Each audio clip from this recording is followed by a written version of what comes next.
Tēnā koutou katoa, good afternoon everybody. It is great to be with you today, and can I thank the EMA for hosting this event, and this of course officially kicks off the 2023 pre-budget season. So you're all here right at the beginning of the budget cycle. The decision to give this speech here in Auckland though was no accident. I said before that when Auckland, the engine of the economy, is doing well, the rest of the country will do well as well. And that's why meeting with Auckland businesses was one of the first things that I did as Prime Minister. The relationship with business is one of the ones that I've sought to develop in the 3 months that I've been in the job of Prime Minister. Just days after that first meeting, which was on my second day as Prime Minister, it started to rain rather heavily here in Auckland. And Auckland experienced the worst flooding in recent memory. That then was followed rapidly thereafter by Cyclone Gabrielle.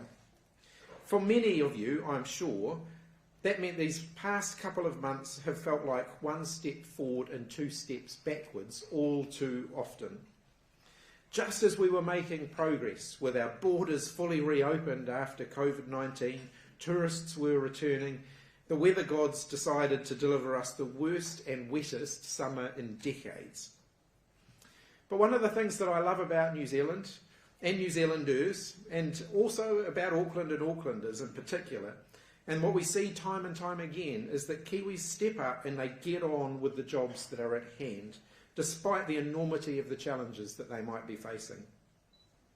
Here in Auckland, I saw the community led by people like former All Blacks, Sir Michael Jones, Ronnie Clark, Officer Tornau. They were ensuring that families evacuated from flooded homes had a dry place to stay, food to eat, and the support that they needed. Businesses donated goods and people were taken care of. The community did what it does best and rallied together to support those who were most in need. So while in Auckland and the eastern parts of New Zealand have had it pretty tough over the last few months, you've also demonstrated your resilience time and time again. And I do want to acknowledge how difficult it's been, and it continues to be for many. But I also want to thank you. On a positive note, in recent weeks we've started to see some green shoots in our recovery, and I hope that that will start to rebuild some confidence. The number one message that I had at that first meeting when I met with business here in Auckland was the need for more skilled workers to help fill the skills gaps that we have in our economy. And the government listened to that. Over recent months, we've made a number of changes to our immigration settings that have put more jobs on the straight to residency pathway, that have boosted the number of working holiday places, that have attracted over 1,000 applicants to our special visa to assist with the cyclone recovery, and that has made the largest ever increase to seasonal RSE workers. A recent report from the OECD has ranked New Zealand as the #1 country for attracting highly skilled workers. We're also in the top 5 for attracting entrepreneurs. The OECD looks at a range of different measures, including quality of life, inclusiveness, the family environment, incomes, and tax. Balanced across all of those measures, New Zealand came out very well. When considering those sorts of results, I do worry that we sometimes talk ourselves down too much. New Zealand's incredible natural environment, our relative safety, and our easy way of life are a real tonic for those wanting to raise a family or to get out of the rat race overseas. We can and should be positive about our country and promoting those attributes to the world. Already, the changes that we've made, plus the positive views that migrants already have of New Zealand, is starting to show through in our immigration figures. In March, the number of arrivals on work visas exceeded pre-pandemic levels for the first time. There was also the most arrivals on work visas in the month of March since NB began collating that particular data series back in 2012. Our provisional annual net migration gain for the past 12 months of 52,000 is up there with pre-COVID-19 levels. And as Westpac's senior economist Michael Gordon has pointed out, if our net migration rate across the past 4 months was annualised, we'd be looking at net migration gains of around 100,000 people per year. Now, I know that many businesses are still facing worker shortages, and I'm not suggesting that the changes that we've made or the OECD's ranking means that the issue is now fixed. Overall numbers won't tell the experience of individual businesses, and we've got a long way to go to fix our chronic skills shortages, especially in areas like the health system. But you asked the government to take steps to attract more labour to New Zealand, and we have, and those actions are starting to work. The other issue that was at the forefront of those early conversations was, of course, inflation and the cost of living. I've made the cost of living one of my top priorities as Prime Minister. The reality is that the government previously was doing too much, too fast, and the effect of that is that we've been tied up on those issues taking up time and taking time and money away from where our focus needs to be. So you will have seen a range of reprioritisation that we have been doing as a government to make sure that we are focusing in on those issues that are the most important now. I want to be really clear. I acknowledge that times are pretty tough for a lot of New Zealanders right now. I get that, and I hear that from my local community in the Hutt Valley. Family budgets are tight, and a lot of people are now going without. It puts a lot of stress on families and on parents. And I know that businesses have been doing what they can to absorb increasing costs and not pass those on to their customers. And I know that that hasn't been easy, and I do think we probably haven't acknowledged that enough. So thank you for doing what you have been able to do to help mitigate some of those cost of living pressures.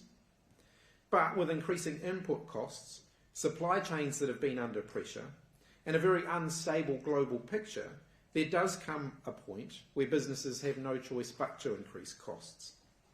Since becoming Prime Minister, I've made it my priority to support New Zealanders and to make sure the government is doing its bit to tackle inflation. Over the last 3 months, we've extended the fuel excise subsidy to keep petrol prices down. We've extended half-price public transport to provide cheaper transport choices. And we've increased support for those on superannuation and other government support and those who are earning the minimum wage. Of course, it's the primary job of the Reserve Bank to bring down inflation, and what will have been of a relief to many to see the drop in our headline inflation numbers to 6.7% last week, now lower than Australia, the UK and the average across the EU zone. It appears that we are now past the inflationary peak, and inflation is trending down here and globally. We expect that that should continue, and inflation should continue to fall domestically this year, although we also have to acknowledge that the impact of the cyclone rebuild could mean that the inflation number moves around a little bit on its trend downwards. For our part, the government is committed to reducing our proportion of spending to dampen demand within the economy. Overall government spending as a proportion of GDP is declining. During the peak of our COVID-19 response, when we were supporting nearly half of all jobs in the country with the wage subsidy, spending increased to 34 to 35% of GDP. However, the Treasury has pointed out that between now and 2024, government spending is set to fall by the largest amount since at least 1987, due in part to the rapid rollback of all of that COVID-19 spending. So despite what you might hear in political circles, the fact is that government spending is actually trending down towards the low 30s as a percentage of GDP, and that's about where we intend for it to settle. Living within our means is an important economic goal for me and for the government. But getting to the level of spending needs to be done carefully and over time. If we tried to do that all in one budget, for instance, it would require some dramatic cuts to the public services that New Zealanders rely on and is likely to have an impact on the cost of living as well. So we're taking a balanced approach that reduces our spending while also delivering core public services. I recently got asked in a Prime Ministerial press conference what the price of certain grocery items was. I was able to answer that because I generally tend to do my own supermarket shopping at Pack and Save and Upper Hutt. And I do like to keep a bit of an eye on what New Zealanders are paying at the checkout. Now, I know that I'm very fortunate that when I get to the checkout, I don't have to worry so much about whether or not I'm going to be able to pay for the groceries in my trolley. But I know that for a lot of families at the moment, that's one of their key anxiety points in any given week, is the point where they get to the checkout and they have to work out whether or not they've done their maths right as they've been going around the supermarket, and they're actually going to be able to pay for the groceries that they're seeking to buy. So I think that makes it incumbent on leaders not only to walk in the shoes of others, but to reflect their experiences in the choices that we make. And that means it's not right for households to be tightening their belts if the government isn't also being seen to be doing the same. So I'd call it a no-frills approach that characterises the decisions that we've been making since I became the Prime Minister, and it certainly characterises the decisions that we have taken in this year's budget. You will have seen yesterday that David Parker released the work the IRD have done on the tax that a very small number of high wealth individuals pay in New Zealand. And while that work highlights gaps in the tax treatment of income generated off their assets, I do want to also provide some clarity for you today as well. The government will not be introducing any major new taxes like a wealth tax or a capital gains tax in this budget. We set out our tax policy at the last election, and that is what we're sticking to. And on the point of living within our means, I can also announce today that there will be no new specific taxes or levies in the budget to pay for the recovery from the Auckland floods or from Cyclone Gabrielle. Estimates for the Treasury has put the cost of the asset damage from those recent natural disasters at between $9 billion and $14.5 billion. So that's more than the Kaikoura earthquake, but significantly less than the Canterbury earthquake. But significantly less than the Canterbury earthquake. Half of that total cost estimate relates to public infrastructure. That's assets owned by central and local government, such as our roads. While we know that we need to rebuild quickly and more strongly than we did before, we also know that the rebuild could add inflationary pressures across the economy, particularly in areas like construction. And that means that we've got to strike a careful balance across all of our spending in our approach to the rebuild. So as such, I'm also announcing today that the government's taken the decision to fund the recovery through a combination of the annual operating and capital allowances that we set each year for the budget, through saving and reprioritisation, and through some debt as we invest in infrastructure repairs that help us to build back stronger. So I'd like to say again, there'll be no new taxes or levies to pay for the recovery. If you think of it like this, when you have major repairs done to your house, you usually have to borrow a little bit and cut back on expenses elsewhere to pay for them. Households generally can't just increase their income to pay for repairs, and it's not the right time for the government to do that either. So the upcoming budget will have much more to say about the investments that we're going to be making to rebuild with greater resilience after Cyclone Gabrielle and the flooding, as well as the measures that we are taking to support New Zealanders with the cost of living. But before I wrap up today, I did also want to share some thinking about the economy beyond the immediate challenges that we face. There's no point in getting through the here and now if you don't also have a plan for the future. In broad terms, my plan is for New Zealand to be the best little trading nation in the world. I want our exports, our people, and our way of life to be the envy of everyone else around the world. And meeting this challenge means more than just supporting our exporters and our entrepreneurs, which we undoubtedly will. It also means creating a New Zealand where our young people can reach their potential, where our environment is as clean and green as our marketing suggests, where our communities are safe, our elderly, our young and our disabled are cared for. We can't expect consumers overseas to pay a premium for our goods and services, and we won't attract the world's best talent and capital if we aren't investing in ourselves. So in addition to the cost of living and the cyclone recovery, This budget is also about laying the foundations for achieving that goal by making some targeted investments in the things that will help to achieve improvements in growth and productivity. First off, we have a plan to expand trade opportunities. Next week, I'm travelling to the United Kingdom for the King's coronation. But prior to that, there'll be a focus on securing into entry the UK Free Trade Agreement. There are $1 billion of opportunities associated with that deal alone, and I want to see our exporters getting the benefits from that as soon as possible. And just last weekend, I was in Brisbane with a trade delegation where I held talks with Prime Minister Albanese about the close ties between our country and the huge opportunities that lie ahead in the Trans-Tasman relationship. What was most impressive and encouraging about our conversations was the desire on the part of both of our countries to work together and even more closely to modernise our closer economic relations, or CER, agreement, recognised internationally as the gold standard for international trade agreements. It's the 40th year of CER, and at the upcoming Australia-New Zealand leadership meeting, which will be hosted here in New Zealand, there'll be a big focus on improving Trans-Tasman systems operability and streamlining processes and standards to make the border, innovation and capital investments much more seamless. While markets further afield tend to be dominated by the big players, Australia offers a first stop for a lot of our small and medium businesses entering the export market. And for that reason alone, it's important that we do all we can to continue to boost the benefit that we can get out of the CER relationship. Sustainability and renewable energy are a huge focus for the Australians.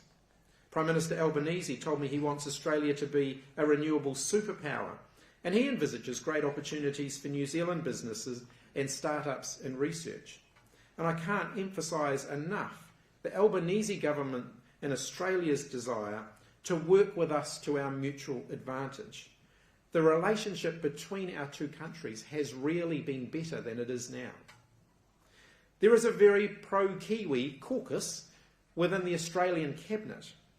Treasurer Jim Chalmers and Home Affairs Minister Claire O'Neill in particular have been very strong advocates for New Zealand. And I spoke to both of them during my visit. My colleague Grant Robertson keeps in regular contact with Treasurer Chalmers. And it's clear that they see us like we see them, as family. A second thing that we need to do as a government is a small number of things very well. And those small number of things need to be focused on growing our economy. As a government, we need to pull right back and ask the question, what things are going to make the biggest difference to New Zealand right now and into the future? What's going to help lift our productivity and wealth so that we can keep investing in things like health and education and the other public services New Zealanders rely on? What are the handful of things that are going to help us to get ahead and to stay ahead?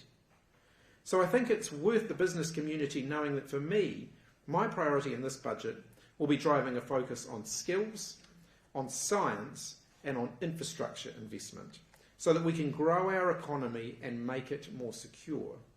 Those three areas will all receive extra support in this year's budget. We know from looking at advanced economies like Germany, South Korea, Japan, and Singapore that some of the best investments that you can make in the future of your economy are in science, skills, and infrastructure. And so much else flows from that. If we've got the investment in science and strong and resilient infrastructure and the skilled workforce to carry all of that out, then that supports every area of the economy, be it agriculture, manufacturing, tourism, small to medium enterprises. It can make the greatest gains in growth and productivity for the country. As a former Minister of Education, it won't surprise anyone to know that skills has been a particular area of passion of mine. In recent weeks, the government's put in place a range of measures to better support the teaching of maths and literacy. We're adding another 320 teachers, for example, focused on years 4 to 8 of our primary system, where we know that we see a decrease in student outcomes during those years. We've also put on hold a number of the changes that we were making to the NCEA and to the curriculum, so that we can focus particularly in on those core areas of literacy and numeracy, which we know are some of our most urgent priorities. I know that skills is a huge issue for business, and it's an area that we want to continue to partner with you. Education is the single biggest way that people can change their lives and the outcomes that they achieve. In New Zealand, it's been the bedrock of our egalitarian society, the greatest equaliser in helping us to provide the same opportunities for both rich and poor. I'm not sure that aspiration always holds true in these days to the extent that it once did, though, which is why our investment in skills and trades training has been such a focus for the government over recent years, and it's going to continue to be as we move forward. Likewise, we know we need to do more in infrastructure. I know that's a massive issue here, particularly in Auckland, around transport, for example. When we came into office, infrastructure spend by government was averaging around about $5 billion a year. And that simply wasn't enough to keep up with the pressure on our infrastructure system and on the level of investment that is required. That explains some of the deficit in our infrastructure that we're experiencing at the moment. So we boosted infrastructure investment in our first 5 years so that it now averages around $9 billion a year. And Treasury's current estimate suggests that infrastructure investment from 2023 to 2027 will be more in the vicinity of $12.5 billion a year. We know we've got a lot of catching up to do, but we are making good progress. Those numbers are also before the cyclone recovery is taken into account, which again is going to boost government investment in infrastructure further. So infrastructure will be a focus in this year's budget, not only due to the ongoing need to build hospitals and schools for a growing population, but also to rebuild and strengthen following the recent disasters that we've experienced. While the primary focus will be on rebuilding the regions that have suffered the most, those recent natural weather events have also made us more aware of the risks in other parts of the country, for example across our transport network. And I bet that there'll be more talk about culverts and Bailey bridges in the coming weeks than there have been in recent times. So in conclusion, this year's budget will be a no-frills budget. It befits the times that we are currently living in. It will be about getting the basics right. There'll be a strong focus on the cost of living and the cyclone recovery, because those are the most important challenges we face as a country right at the moment. We won't be rocking the boat by introducing major new taxes like a wealth or capital gains tax or a cyclone recovery levy in the budget, and I have made that absolutely clear today. And the budget will be about laying the foundations for the future through investment in skills, in science and in infrastructure. I'm really energised by the budget that we're going to be presenting in a few weeks from now. It will create opportunities for the economy, and it will provide relief for Kiwi households. Our job as a government is to provide support, security and hope. This budget will do that, and it is a mission that I look forward to advancing alongside all of you. Nō reira, tēnā koutou, tēnā koutou, tēnā koutou katoa. Thank you.